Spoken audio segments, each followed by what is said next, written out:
사실 피해자들이 신고를 꺼리는 이유가 노인 학대는 주로 5가지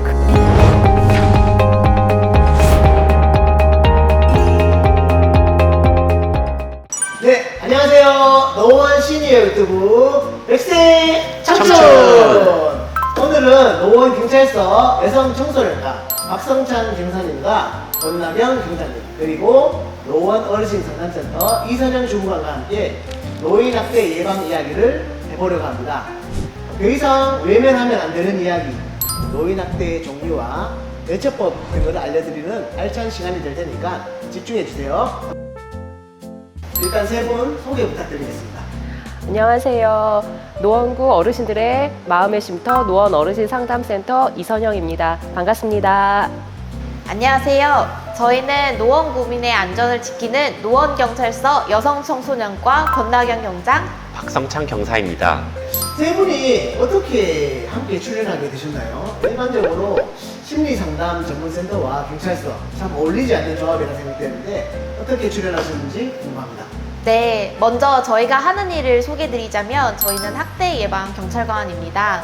가정폭력 또는 학대 신고가 들어오면 피해자분들의 안전 여부를 확인하고 어려움에 처한 피해자분들의 상황에 맞춰서 도움이 필요한 기관에 연계해드리고 있습니다.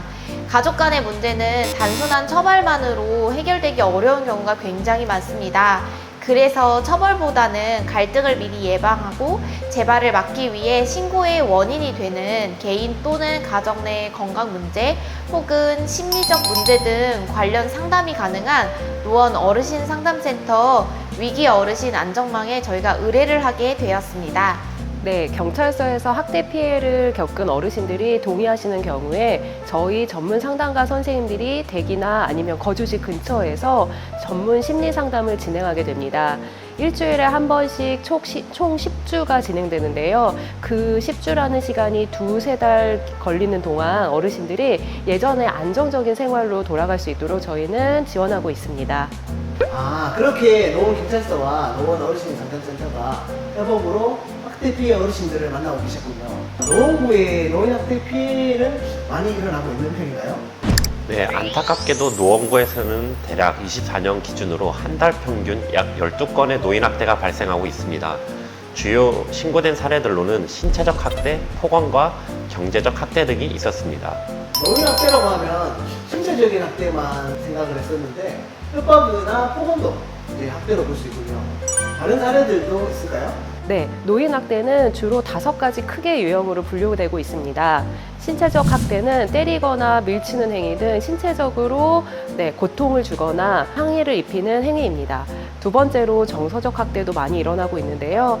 폭언이라든지 협박, 모욕, 무시 등의 정서적인 고통이나 괴로움을 주는 행위들도 정서적 학대로 분류되고 있습니다. 세 번째로는 경제적 학대인데요. 노인의 재산을 그들의 동의 없이 사용하거나 갈취하는 행위, 처분하는 행위, 그리고 경제적 지원을 끊는 행위 등입니다. 그리고 네 번째로는 성적 학대인데요. 노인이 원치 않는 성적 행동이나 접촉을 해서 불편감을 주는 행위입니다. 마지막으로 방임도 들 수 있는데요. 필요한 음식, 의료, 주거 환경 등 기본적인 생활을 영위하지 못하도록 안전을 위협하는 행위를 들어 방임이라고 합니다. 아, 그렇군요. 경제적인 학대와 가족들이 돌보지 않는 방임까지 정말 많은 부분들이 학대의 유형으로 볼 수 있다니 신고가 되지는 않지만 정말 우리 주변에서도 많이 볼 수 있는 사례들이 많을 것 같습니다.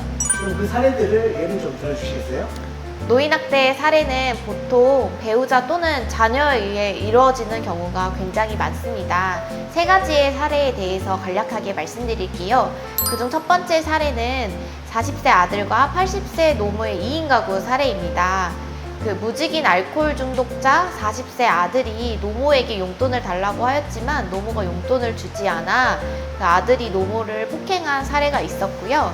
두 번째 사례로는 의처증 또는 의부증이 있는 분이 배우자의 외도를 의심해서 협박을 하거나 욕설을 하는 등 신체적, 정서적 학대가 이루어진 사례가 있었습니다.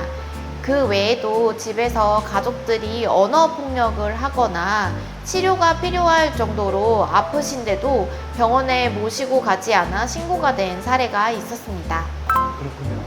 실제 사례를 들어보니까 우리 주변에서도 정말 많이 볼 수 있는 사례들이 많아 보이는데, 이게 정말 중요한 거는 이런 사례들이 학대가 이루어졌다면 어르신들은 어떻게 하는 게 좋을까요? 긴급 상황인 경우에 112에 신고하는 것이 가장 좋습니다. 혹은 노인보호 전문기관에 상담 문의를 하시거나 가까운 경찰서 혹은 지구대 파출소에 방문하셔서 그 신고 상담하시면 될 것 같습니다. 사실 피해자들이 신고를 꺼리는 이유가 수치심, 두려움, 그리고 가족이 처벌받을 수 있다는 죄책감 때문일 것입니다. 그래서 나만 참으면 되지라는 생각을 가지고 있는 기간 동안 가족들의 행동은 더 난폭해지곤 합니다. 하지만 신고한다고 해서 반드시 처벌로 이어지는 것은 아닙니다. 무시려 어르신 상담센터와의 연계를 통해 가족 내 갈등 해소의 기회가 되기도 합니다. 주변의 관심과 자신의 아픔을 신고할 수 있는 용기가 더욱더 필요한 때입니다.